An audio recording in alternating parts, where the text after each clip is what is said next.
நாகை மாவட்டம் வாழக்கரை முன்னாள் விஏஓ ராஜாராமன் கொலையில் திடீர் திருப்பமாக பணத்துக்காக 2 திருநங்கைகள் அவரை கொலை செய்தது தெரியவந்துள்ளது. கடலூரில் தலைமறைவாக இருந்த திருநங்கைகள் தற்போது கைது செய்யப்பட்டுள்ளனர். இதுகுறித்த விவரங்களோடு இணைகிறார் எம்முடைய செய்தியாளர் லெனின். விவரங்களை வழங்கலாம். நிச்சயமாக காசனே, நாகை மாவட்டம் வாழக்கரை பகுதியைச் சேர்ந்தவர் ராஜாராமன். இவர் திருவாய்மூர் கிராம நிர்வாக அலுவலராக பணியாற்றி வந்த நிலையில் கடந்த 2024ஆம் ஆண்டு எட்டுக்குடி கிராமத்தில் பொறுப்பு கிராம நிர்வாக அலுவலராக பணியாற்றிய போது 500 ரூபாய் லஞ்சம் பெற்றதாக பணியிட நீக்கம் செய்யப்பட்டிருந்தார். இந்த நிலையில் நேற்று முன்தினம் அதன் தொடர்பாக வழக்கு விசாரணைக்காக நாகை நீதிமன்றத்திற்கு சென்றவர் இரவில் செல்லூர் ஈசிஆர் சாலையில் முகத்தில் பயங்கர காயங்களுடன் உயிரிழந்து கிடந்தார்.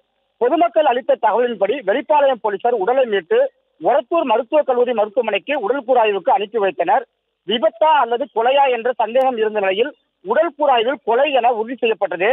இதனைத் தொடர்ந்து போலீசார் நடத்திய விசாரணையில் இரவில் ராஜாராமன் அந்த பகுதியில் போதையில் படுத்திருந்ததாகவும் அப்போது அங்கு வந்த செல்லூரைச் சேர்ந்த நிவேதா, ஸ்ரீகவி ஆகிய 2 திருநங்கைகள் அவர் முகத்தில் கருங்கல்லை தூக்கி போட்டு கொலை செய்துவிட்டு அவரிடமிருந்த பணம், செல்போன், மோதிரம் ஆகியவற்றை பறித்து சென்றதாக கூறப்படுகிறது.